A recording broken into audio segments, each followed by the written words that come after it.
everyone. Welcome to today's webinar. We are here to talk all about expanding our reach to keep kids safe on our roadways. This is our final Colorado Safe Routes to School webinar of the year, and we are so glad that you're here to have a really thoughtful and important discussion about what child roadway safety looks like. So if you want to go ahead and say a quick hello in the chat box is open. So you can just drop in your name, where you're joining us from, your connection to Safe Routes, and also if you have a Safe Routes highlight from this fall. I know that fall is a busy Safe Routes season with Walk to School Day, Ruby Bridges Walk to School Day, a lot of bike rodeo events and bike and pedestrian education happening. So if there's a highlight that you want to share from the fall, go ahead and let us know in the chat. So whoever wants to kick us off with a quick hello, we'd love to hear what you've been up to and what you might be celebrating today when it comes to a Safe Routes to School highlight. And for those of you who don't know me, I'm Corey Johnson. I am our Senior Program and Engagement Manager here at Safe Routes Partnership. I facilitate this webinar series in collaboration with our wonderful partners at Colorado Safe Routes to School and Colorado Department of Transportation. So happy to have you all here, and yeah, looking forward to our conversation today. So just taking a peek and seeing who's in the chat. We have a nice national audience. I see a lot of Colorado folks, obviously, since we're talking about our Colorado Safe Routes to School webinar series. Let's see, Tennessee, Florida. I see people working on some grants for next year, which is really great. What else? People who might just be starting Safe Routes programs, people who've hosted some great bike events over the past few weeks, planning for winter weather walk and roll events. So in some parts of the country, we are either almost at winter weather season or might be at winter weather season with some of the colder temperatures, some snow coming. So there are people who are gearing up for what winter Safe Routes looks like, which is really awesome. Okay, so go ahead and continue to share a little bit more in the chat. Like I mentioned, I'm Corey Johnson with the Safe Routes Partnership. For those of you who might not be familiar with us, we are a national organization working to advance safe walking, biking, and rolling, both to schools, but also other destinations, parks, libraries, grocery stores, anywhere where community members travel. But one of our main focus areas is really safe routes to school and what it looks like to, prioritize kids being able to walk, bike, and roll around their communities safely, which is what we'll be talking about a lot today. So as you all are finishing up your introductions in the chat, thanks so much for doing this. The chat is open the entire time. Feel free to continue to engage there. A few reminders on my end. This webinar is being recorded, so I will go ahead and share out the recording afterwards along with the slide deck. We have a few resources linked in the slide deck, so I'll be sure to share those as well and post those on our website after the webinar is over. There's also a Q&A box along with the chat box. And so we ask that you put your questions in the Q&A box. We'll have time for Q&A with our speakers at the end. And then general chat and conversation in the chat box. It just helps us, or helps me as a facilitator know what's a question and what's a comment. So comments in the chat box and questions in the Q&A box. And then also this session is actually a little bit different in that it'll be more conversation style as opposed to a presentation. I have a little bit of presentation, but I'll mainly be in conversation with our two wonderful speakers from Colorado. And we'd also like for you all to engage in that conversation. So we have a few mentee comment boards. Those of you who were at our Safe Routes to School Summit a few weeks ago, you're probably very familiar with our Mentimeter engagement. And I'll be dropping some links into the chat to help you all sound off on some of these important topics using our Menti comment board. So please engage there as well. We'd love to hear your thoughts and your solutions to keeping kids safe on our roadways. A few reminders from Colorado Safe Routes to School. Like I mentioned, this webinar series is funded by generous support through CDOT, Colorado Department of Transportation. We have Wendy McMillan and Melissa Trikowski-Houghton on as well from CDOT. So thank you all for being here today and thanks for your support. A few things that are happening in Colorado Safe Routes to School world, just so you all are aware. Something really exciting is actually coming up next month. Colorado will have brand new or refreshed Safe Routes to School curriculum materials that will be available in mid-December. They'll include some core subject lesson plans for grades K to 8, pedestrian safety lesson plans for K to second grade, and then bicycle safety lesson plans for third through sixth grade. Materials are available in English and Spanish, which is, again, really exciting and a really important part of accessibility. And so if you're curious about these materials and want to learn more or be the first to receive the announcement, you can email Wendy McMillan. Wendy's email is here, and I'll also share it out at the end of the session in a follow-up email. But for those of you who are thinking about what does Safe Routes to School curriculum look like, I get a lot of questions about that, people asking for different examples or different materials. CDOT's been doing a lot of work to refresh their curriculum materials. So looking forward to that rolling out in the next month. We're also going to be rolling out a Colorado Safe Routes to School census report. So at the partnership, we've been working with our partners at CDOT and local partners in Colorado to provide an overview of what Safe Routes to School looks like across the state of Colorado. We did our first census report back in 2020, and so we did a 5-year update. So the 2025 census will come out in early next year. We'll be sure to share that with you all as well. And then also just kind of later on down the road for our Colorado folks, the FY 2027 CDOT grants grant cycle will open over the summer. And so stay tuned for some more information about that. You can actually start preparing for that now so that once the grants open, you'll be all ready to go.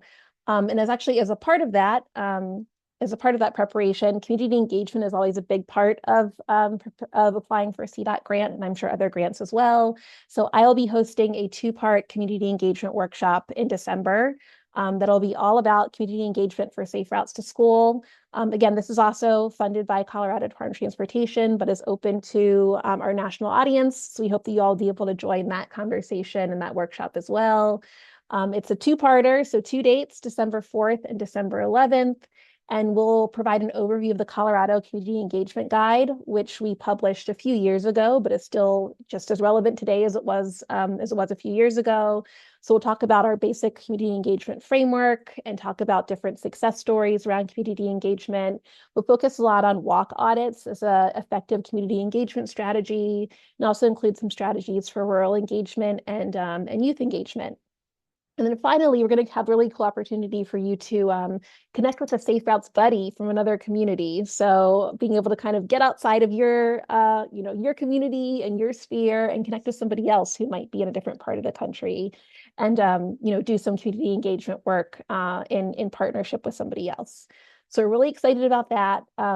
Dave just dropped the link in the chat box, so please register if you're interested, and I hope to see you there in a few weeks.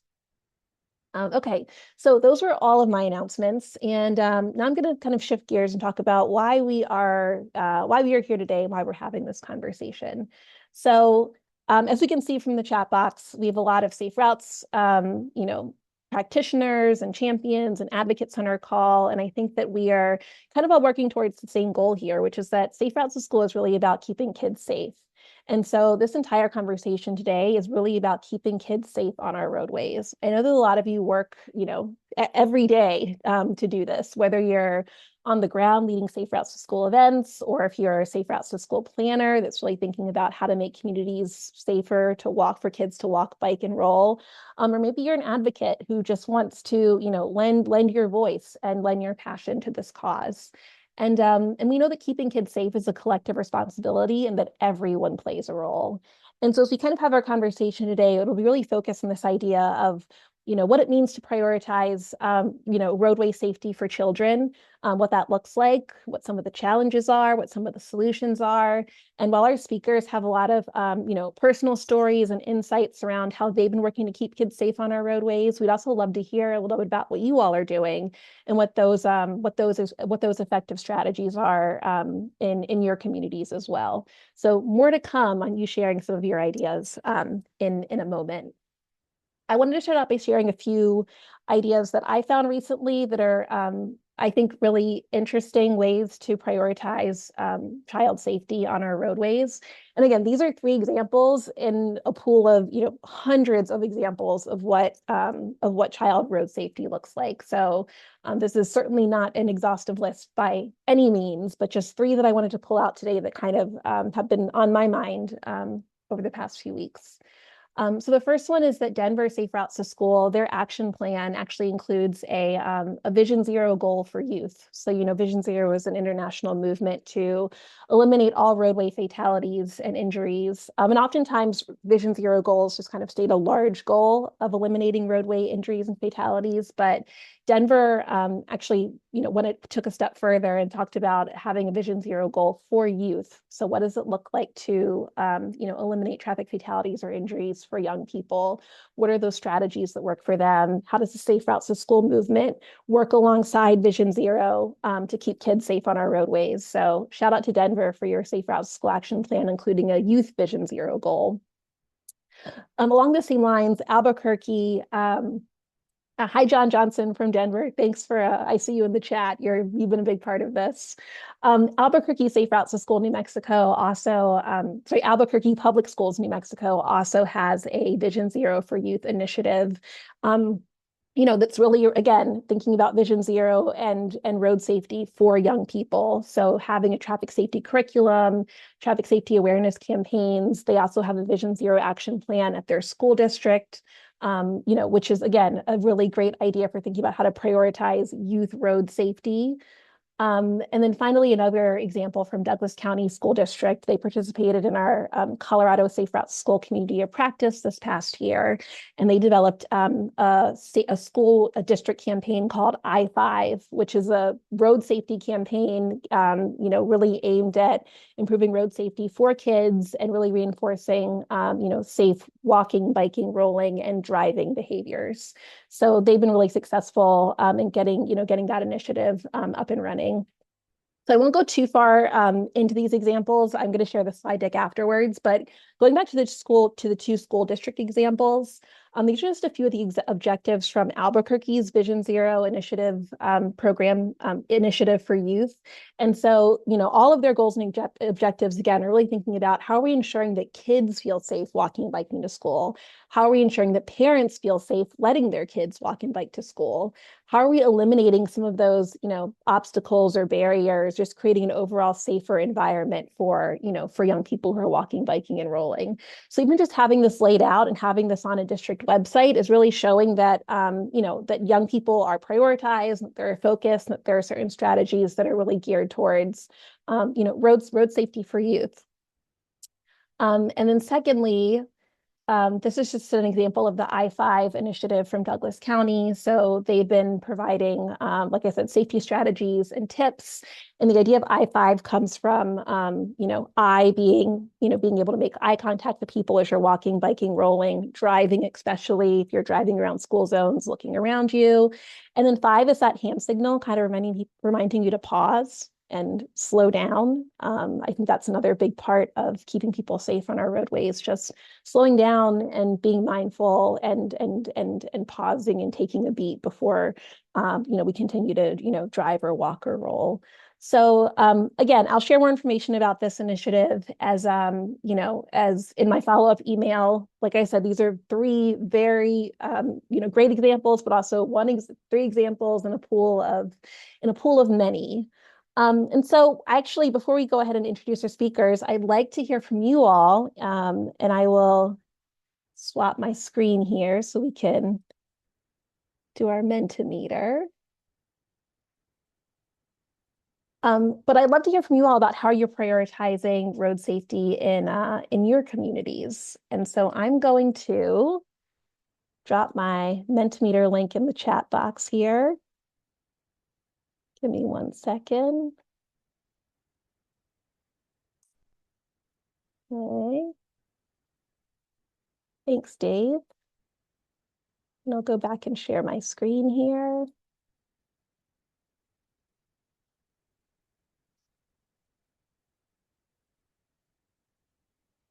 Okay. So we'd love to hear from you all about what does prioritizing child safety look like in your community and what safe route strategies have really been effective.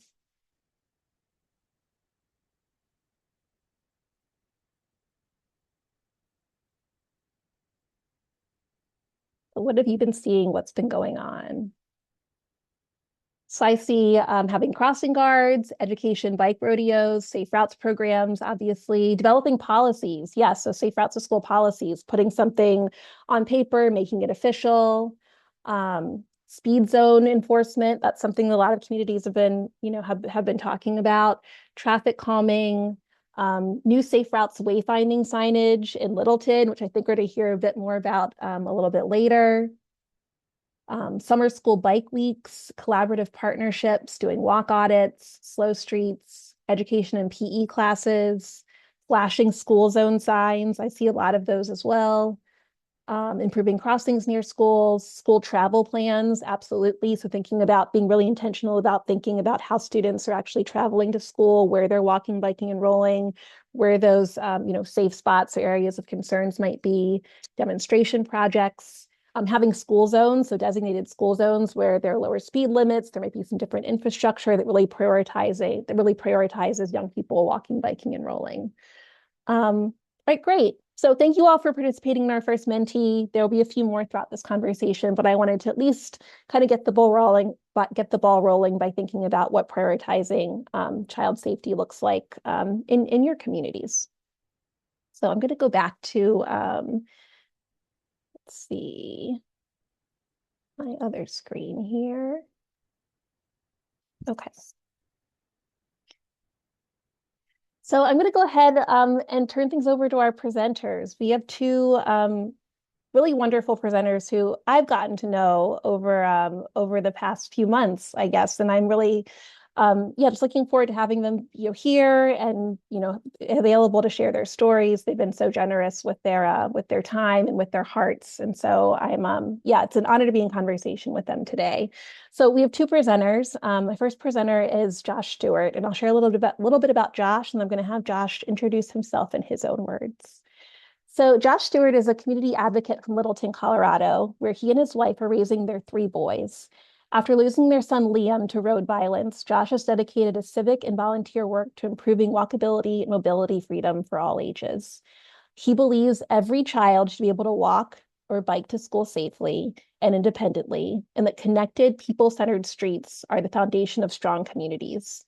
Through civic engagement and collaboration, Josh works to inspire local leaders to make safety and access a shared responsibility in the design of our cities. So I'm going to stop sharing my screen. And Josh, I'm going to invite you to, like I said, introduce yourself in your own words. And if you could just share a little bit about what brings you to this conversation today. And also just thank you so much for being here and for being willing to share, your story and your passion and advocacy with our audience. So thanks, Josh.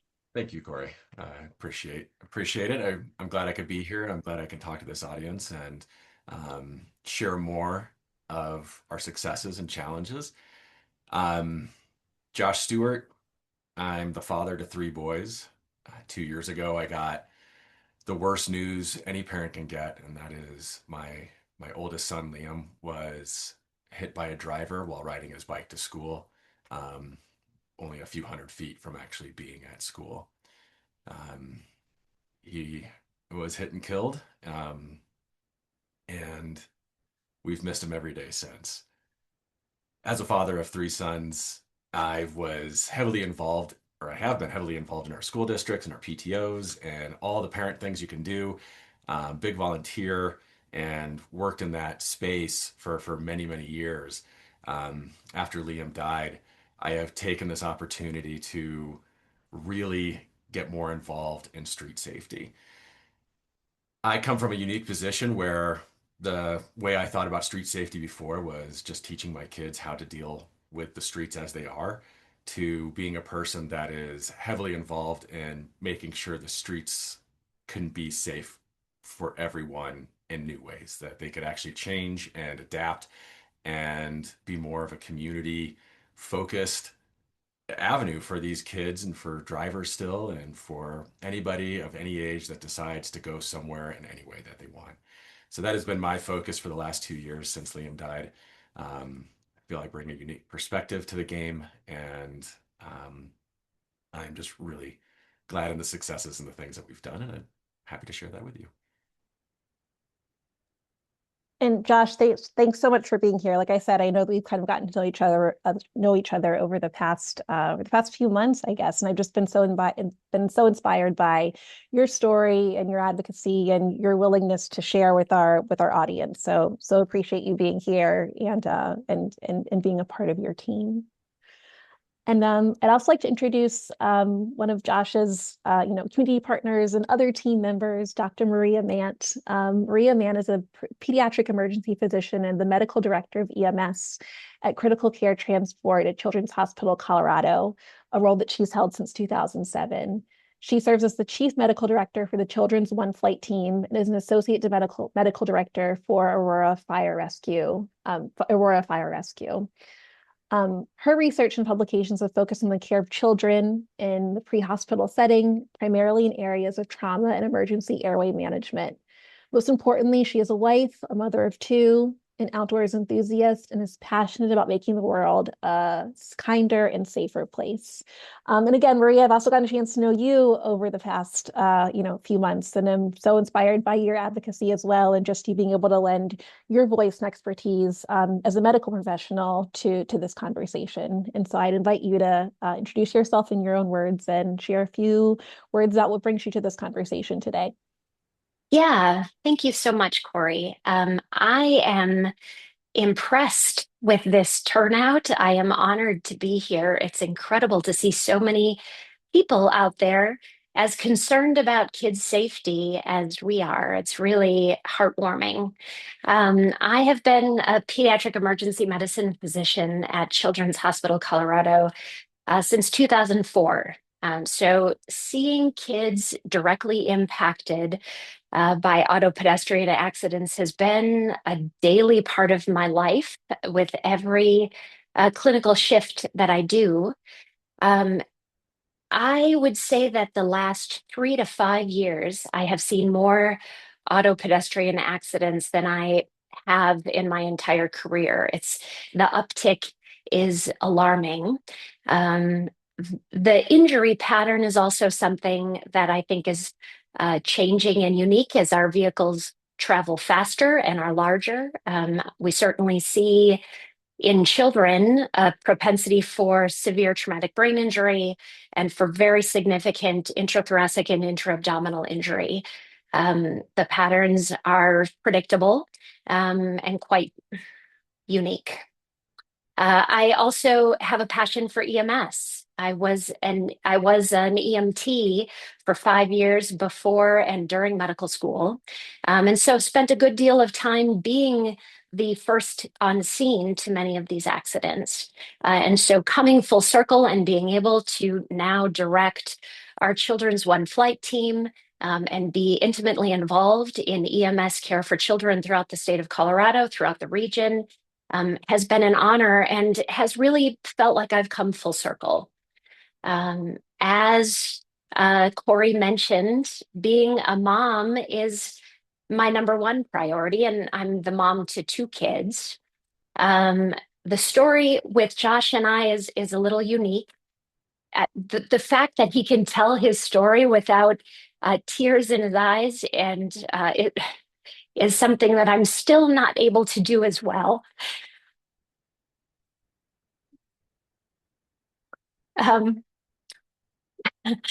on October 17th, I was walking with my son to Euclid, and we were 10 feet from Liam's accident.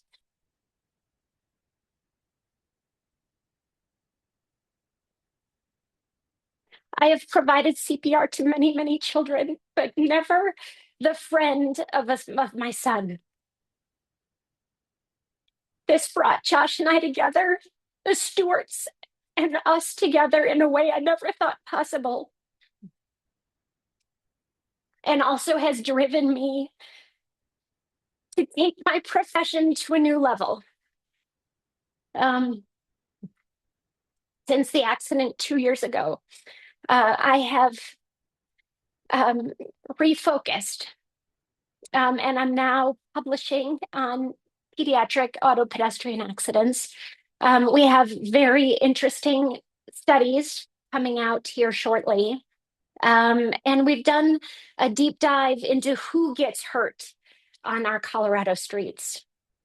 Uh, I'd like to bring one study to everybody's mind that is going to be published here in the next year. We looked at pediatric auto pedestrian accidents in the county of Denver over an 8-year period. And we found that the kids who get killed, it often happens after school. It happens around bus stops. It happens on multi-lane roads at high speeds. And so certainly as we think about this as a group going forward, I'd like you to keep that particular group of kids in mind because they are the most vulnerable. Thank you, Maria, for coming on and sharing Yeah. your story too. I know I've heard it a few times, and it doesn't get easier. So appreciate you No. being here, and you being a an expert and an advocate and another member of our Safe Routes team. Like we said, this really takes everyone. And even in the chat, I can just see so much love coming to you both. And I'm sure there are also unfortunately people in the chat who've experienced something similar. I hear about situations that happen in our Safe Routes work all the time. So while we're trying to prevent a lot of roadway tragedies from happening, we also know that they're still occurring in our in our part of our work. So thank you all for being here and sharing. Josh, can I start with you, Yeah, of if course. that's okay? Actually, Maria, you just you kind of mentioned this. So Josh, I know in some of our earlier conversations you talked a lot about this this arrival and dismissal time, and just that being such a critical time for really prioritizing child road safety. And I think that a lot of our audience too, we've seen what arrival and dismissal looks like. It's stressful, it's chaotic, it can be disorganized, dangerous, and unsafe, and that so much can happen during that time. And so I'm curious from your perspective, thinking about that pickup and drop off time, how can a well-structured arrival and dismissal procedure help keep kids safe? And what would you suggest are like some of the, strategies either that you worked on in Littleton or just strategies that you think could make that time safer for kids who are either traveling to or from school? Yeah. So after Liam died, I spent, I've just deep dived into everything about this and involved myself in this community and now think very much like the people that are on this webinar now. And I learned a lot. And I learned a lot that I think a lot of people in this community might even take for granted, but it was eye-opening for me. The person that killed Liam was a parent trying to drop their kids off at the same school that Liam was going to. Um, any parent that's ever taken their kid to school knows that it's anxious, it's frustrating, your patience is low. You've probably already dropped off another kid at another school and had to deal with this. And so, one of the first things I started asking is, how can we lower that level of frustration and anxiety for the drivers that are around our kids so they're paying more attention, so they're being more patient, so they're not, mashing the gas pedal when there's kids around. And what I found was it was pretty crazy. In Littleton, I found out that we did have a Safe Routes to School program that had been completed 5 years prior, but nobody knew about it. It wasn't published anywhere. It wasn't on a website anywhere. The only place that I could find information on it was on our school district's app, buried in a section about transportation. So nobody even knew that this existed. So one, letting kids know that the city has gone through the work or the district has gone through the work to actually find these things is a huge part of it. But the other thing that was eye-opening to me was that of the 28 schools in our district, only 3 had published in their parent handbook what is expected of a parent when dropping off and picking up their kids. What is that map? Where should they be taking their children? Where should they, you know, how should they be lining up in preparation to pick up their children? None of these things were actually thought about ahead of time. So you have the vast majority of our schools never even sat down and put pen to paper and said, what do we want the traffic patterns of parents to look like so they can be predictable, so we can plan how children should be able to get here. What that meant is that around our schools, parents were just finding the easiest thing that worked for them, not the thing that was safest for the people trying to get to that school. And everybody had their own version of what dropping off their student looked like. That's dangerous. That just puts a lot of variables into play that creates a lot of interaction between drivers and people outside of cars, creating very dangerous interactions. So, one of the easiest, quickest, low hanging fruits that cost almost nothing was our district just required every school to publish a plan, make a map, show parents what it is, have it available on your website, share it every year in a newsletter, make it printable, and make it so when grandma's picking up, she knows what to expect. Give parents the ability to share how you should be doing this because it is confusing and it is not intrinsic when you show up. It's not automatically evident as to how you're supposed to be handling yourself around all of these students during dismissal and arrival. Super easy. Super easy because the thing is, most principals actually kind of have an idea in their head. They just never put pen to paper.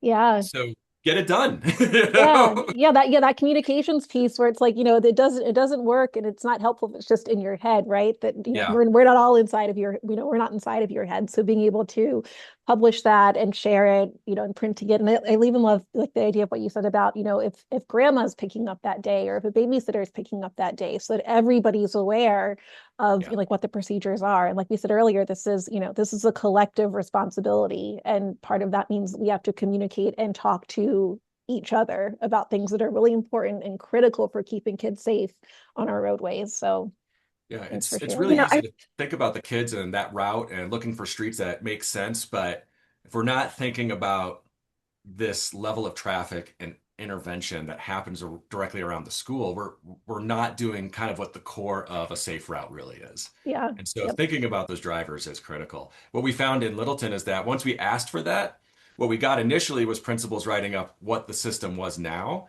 and then they had an opportunity to think was like, well, that's maybe that's not what I want. you know? Hmm. Because a lot of these pickup and drop offs have just been developed by parents and tradition, right? There's no actual thought into what would be the best situation for parents and for students. And so what we've seen is some of our schools actually getting a big makeover around their schools just to handle arrival and dismissal. We've seen more interaction between our public school system and our city planners to really think about that arrival and dismissal system. It should be paramount to any safe route plan to have in place the expectations of drivers on these safe routes Yeah. and start with the parents. And they all need to know about it and it all needs to be published. And once you also have it published, here so many cool side effects that these schools get to deal with.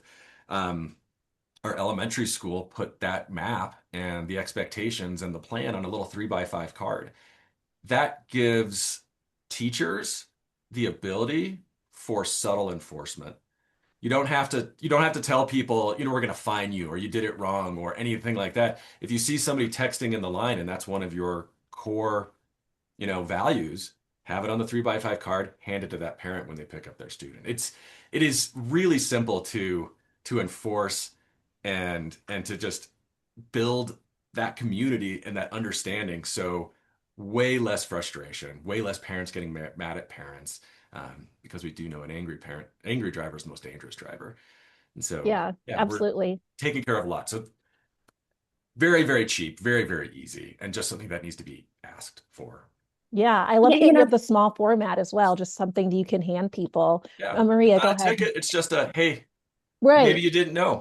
Just a Yeah, reminder, and that community building piece too, like, we're working together to keep people safe. And so kind of removing the punishment piece and saying, hey, just that reminder about how we can all be safe in this community is a really thoughtful way of thinking about what that interaction can yeah, I look like. really do believe, just as a value I've always had, is that when people know what's the right thing to do, they actually tend to do the right thing. Yep. And what we find when people are doing the wrong thing, it's because they just don't even know. Hmm. They're looking around and trying to make up the rules for a situation like pickup and drop off. And you don't know what they think the right thing is until Yeah. you can all actually express it. Yeah. Maria, I'd I love think your that's a thoughts as well. real, yeah, I think that's a real opportunity for safe routes to school groups is to build a cheat sheet essentially for schools to go off of, right? The critical points. I don't know that everybody would think about these are our core values, right? Here are some thoughts of the way you can put together your own school system, your own school safe routes uh, map cheat sheet, whatever, right? But unifying that within your safe route system to give some folks something to build off of, I think is a great idea. I think of school drop off as concentric circles of chaos, right? And that circle gets brighter, in your chaos meter the closer you get to school. If you can do things to diffuse those concentric circles, you're going to be keeping your kids safer. So if the concentric circle of chaos is brightest closest to the school, that should be your calm zone. And so you build out your zones of transport mode in the opposite direction of the chaos. Mhm. Closest to the school, that ought to be a walk only zone. And then a Mhm. zone out, now you're talking about a park zone or what have you, right? The way that the fact that Liam was killed literally a block before the school says that there was something we could have been doing different in the way that we controlled traffic speed, the way we controlled folks going to the school. There was an opportunity there to change the concentric circles of chaos to make that area around the school safer. I Yeah. agree. And then one of the things that happens when I talk to parents about why they may not let their kids walk or ride to school, it is because of that chaos closest to the school.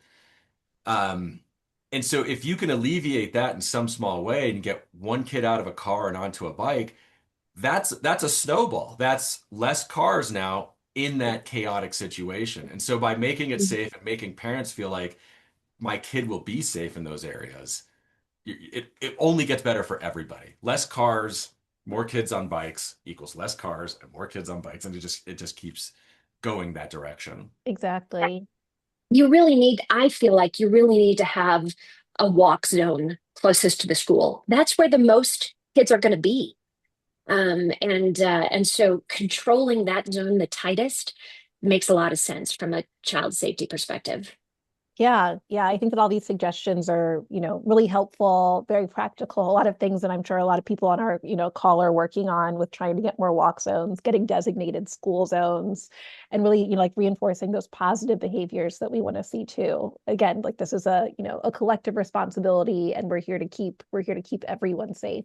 I'm curious, Josh, Maria, do you want to hear from our audience if they have any like arrival or dismissal ideas or takeaways? People have been sharing in the chat, but I can go ahead and share this Mentimeter too and drop the link back in the chat box and just hear from our audience about some other ideas. Maybe these are ones that you've tried as well or that resonate with you. So I'm curious to hear from our audience. Let me drop this link in the chat again too. 1 second.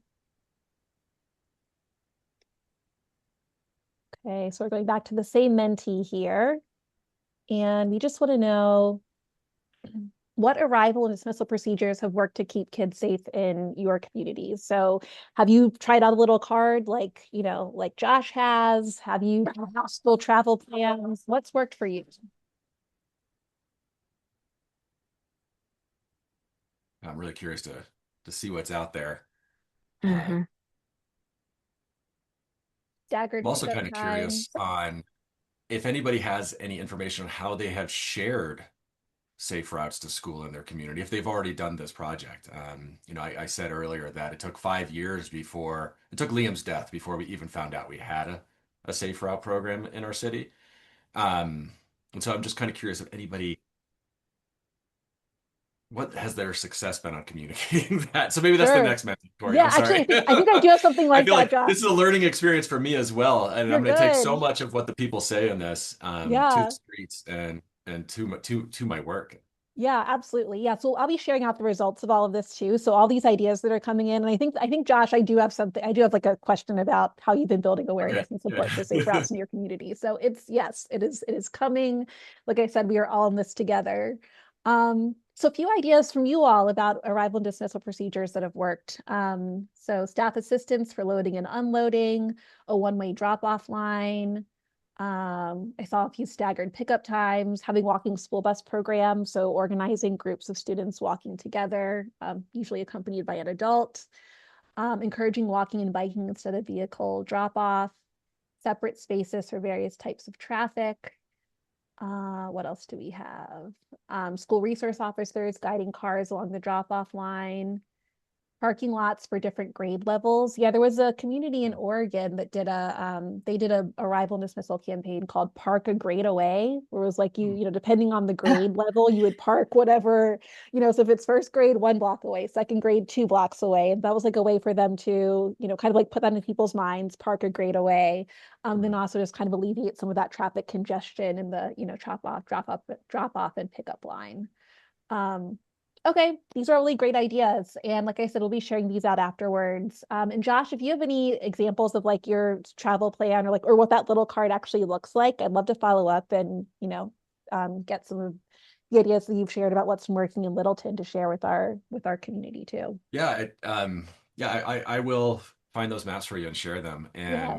And because they're pretty explicit and they're clear on the expectation. And I really do. Again, I believe if people know they want to do the right thing. They don't get those Mhm. rules and look for a way to subvert them. They get those rules and they go, "Oh, I understand that this is somebody put thought into this." Yeah. Yeah, And for this is sure. about the most important thing, which is my kid's safety. Hmm. So I do like that grade away idea too. Yeah, yeah, that was an interesting one. So it was actually PTA idea, and so they tried Yeah. it out. And so they said that it actually, worked really well. That it was just something that was catchy that people really understood and really did kind of make that that what did you say, Maria? The concentric circle of chaos, which will like stay in my Yeah. mind now. Kind of alleviated the chaos a little bit. Well, and the fact that the parent teacher organization is kind of the ones that came Yeah. started Yep. implementing that. That's something I really would like to communicate to everybody on this webinar is that if you're not involving the parent teacher organizations at the school level, you're missing a huge group that's going to advocate for you, who's going to communicate for you, and is going to give you insight into the situation that you cannot observe. So they should be one of your biggest allies through any safe routes program. Again, parent teacher organizations are the ones that send out the most newsletters. They're the ones that talk to the most parents. They're the ones that are the most frustrated. If somebody's in a parent teacher organization, because I was the president actually for a couple of years, Hmm. but they're in it because they're mad about something and they want to share that with somebody. And so if you're with a school district or you're with a city, you should be reaching out to those groups first and foremost. Get that information and get their involvement because they're going to give you information and they're going to be your greatest ally when you go to implement.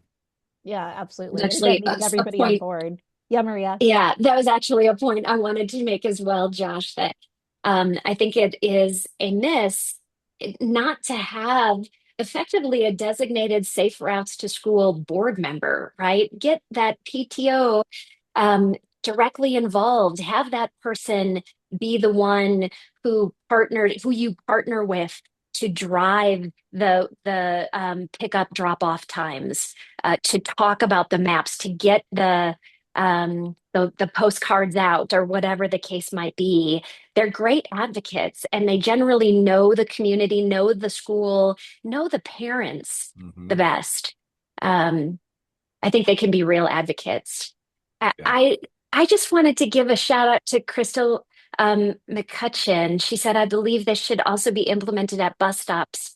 Um, this was exactly shown in our research that bus stops are one of the most dangerous areas for kids at pickup and drop off time, because they will just dart out in front of the bus.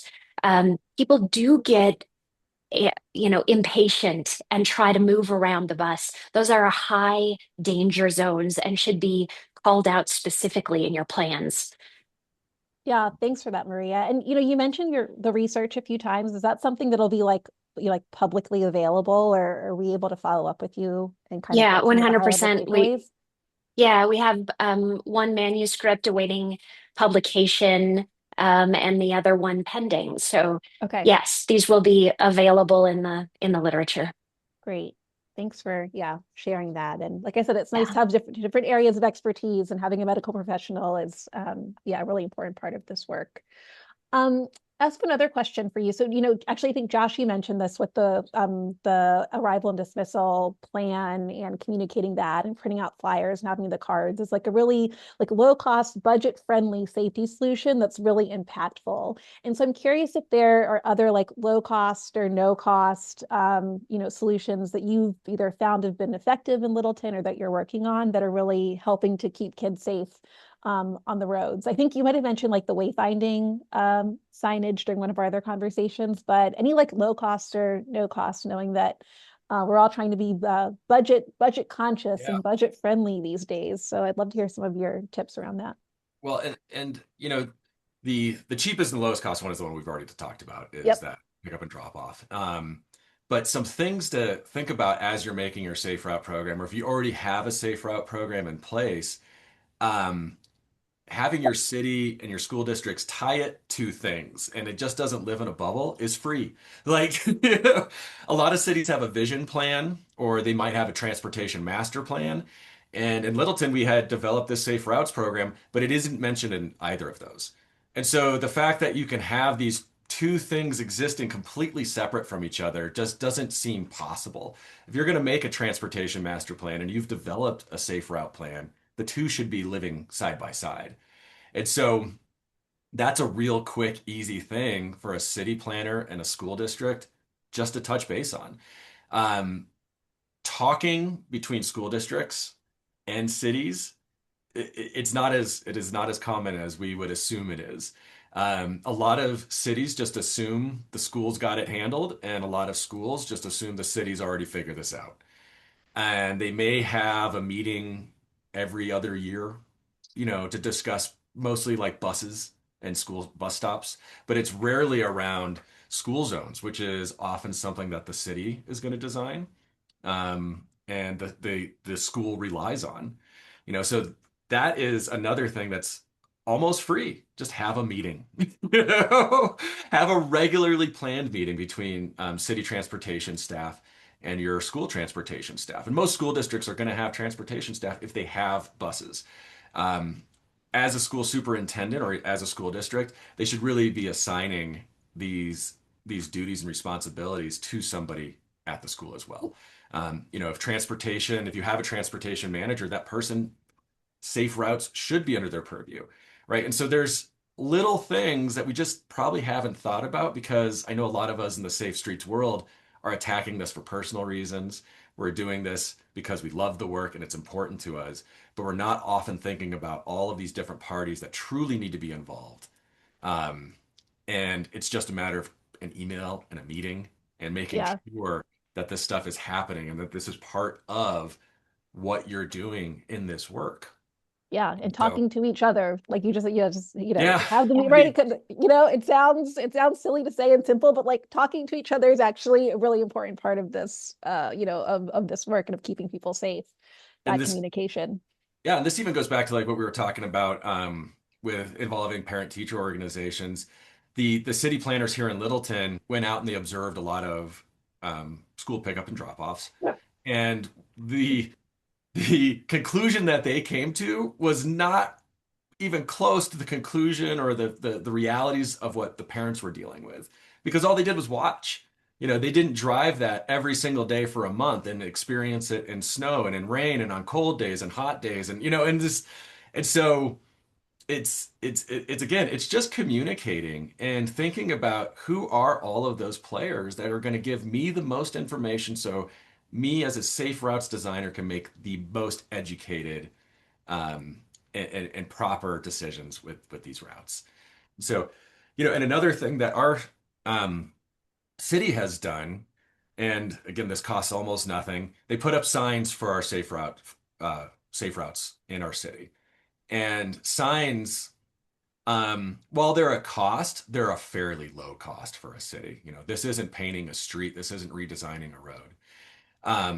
But by putting up those signs, they've made drivers aware that this is an area where kids might be. You know, it says a safe route right up there. And so that's a really low cost thing that as part of your program, as part of the grant money that you're looking to get, set something aside to just put up signs to make the students aware, but also the drivers aware.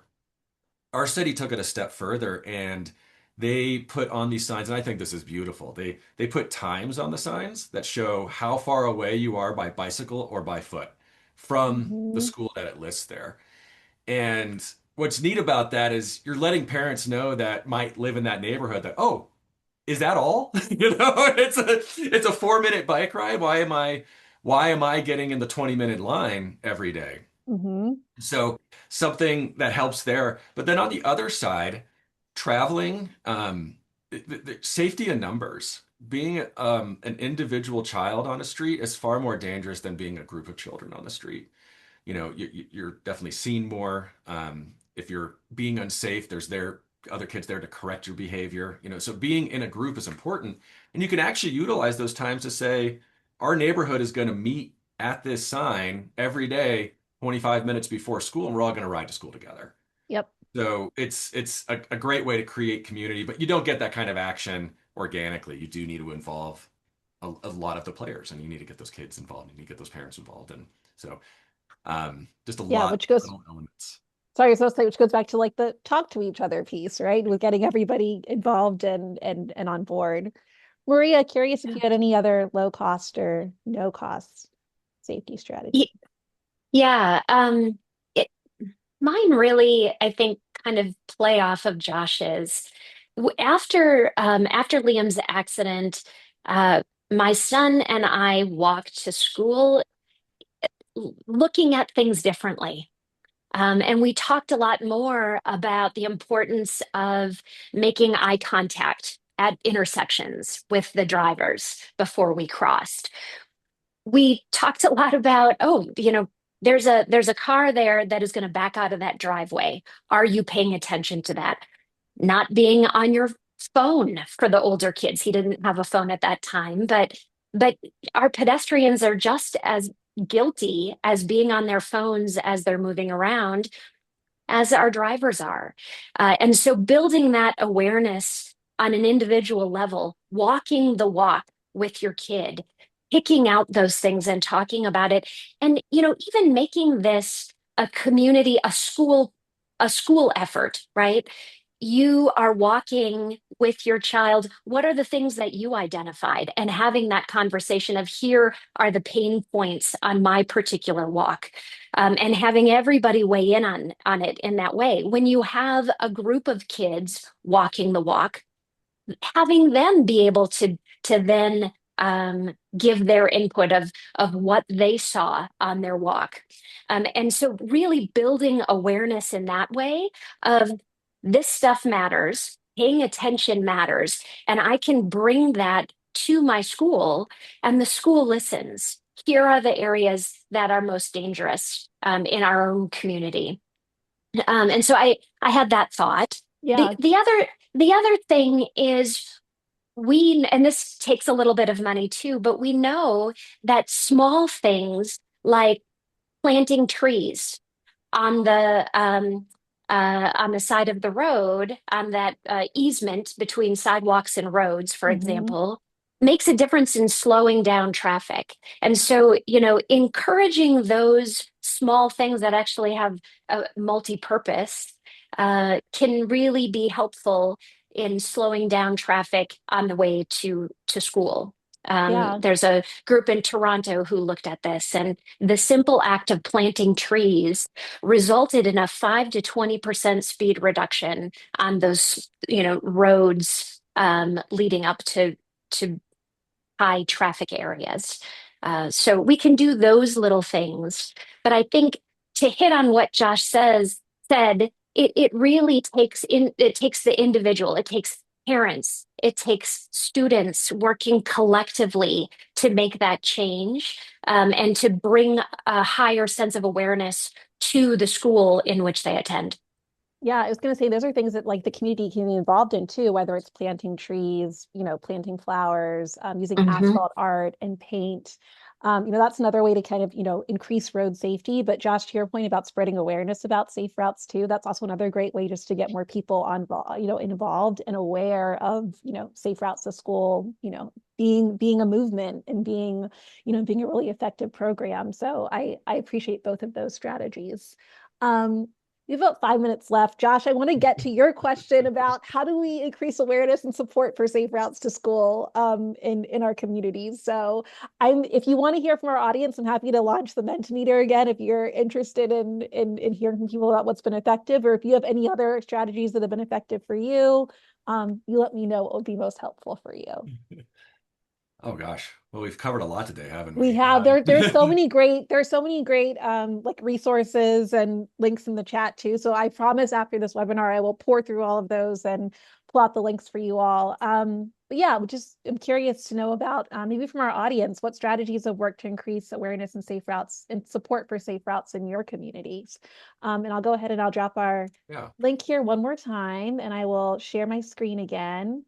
Um, and then, yeah, Josh Marie, as people are, kind of dropping in their comments, if you have any other, comments or suggestions around increasing awareness and support for safe routes to school, One thing I what would you be would doing?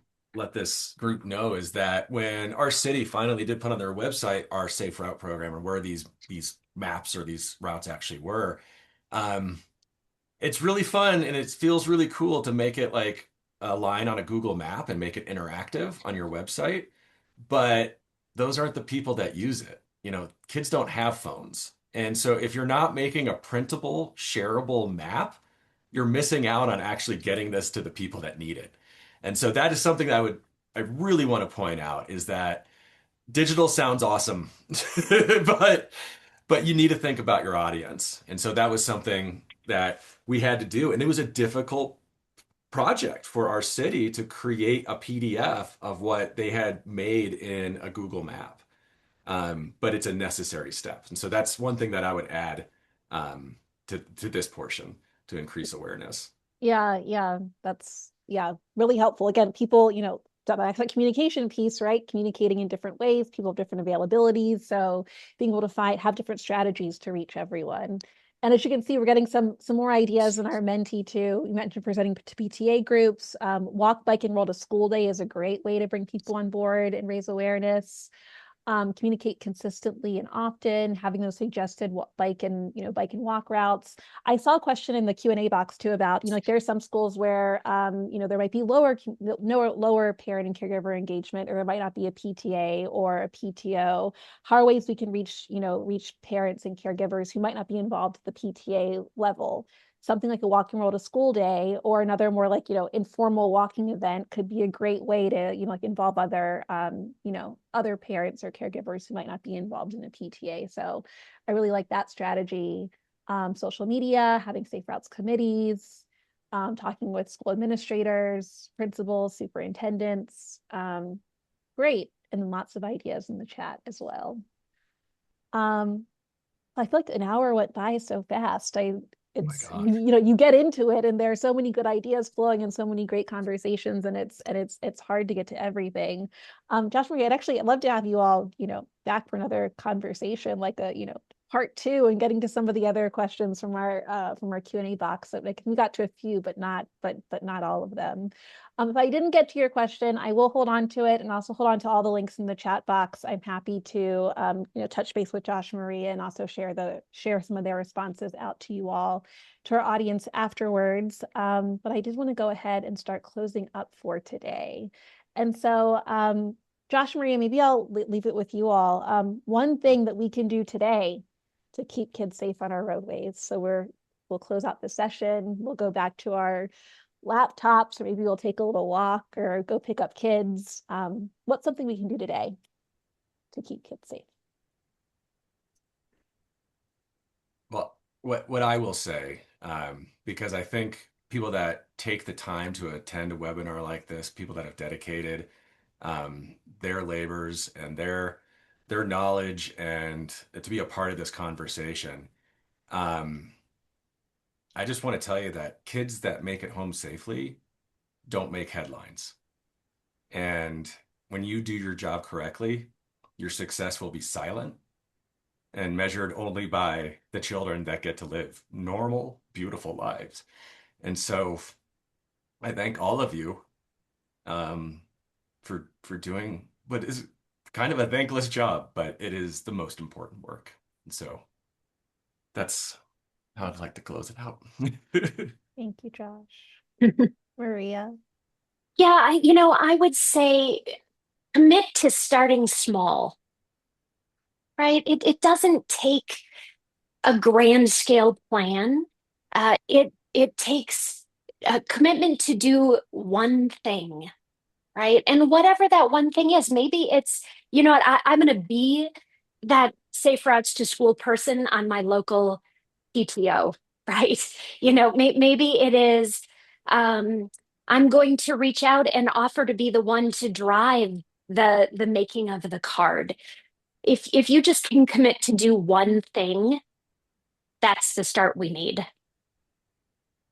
Yeah. Beautiful words to end on. Josh, Maria, an honor for me to be a part of this conversation, to know you all, to be a part of your team. Thank you so much for sharing your expertise, your passion, your hearts with all of us. I hope you felt the love in the chat and know that we are working alongside you.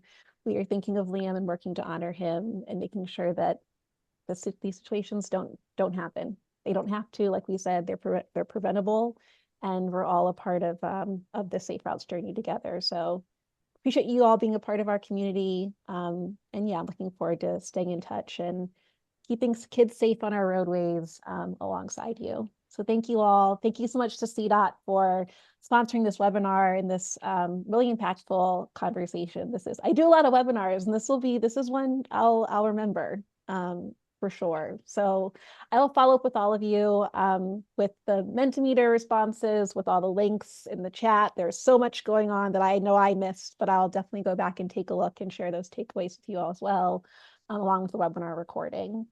So we'll wrap up for today. Thank you so much, Josh, Maria. Appreciate you both. Our audience, thank you all for being here, for sharing your expertise, your passion, your energy, and thanks for the work that you do. Yeah, let's keep kids safe on our roadways and just continue to do good work and be in community with each other. Thank you all. Thank you. Have a good one. Thank you. Thank you.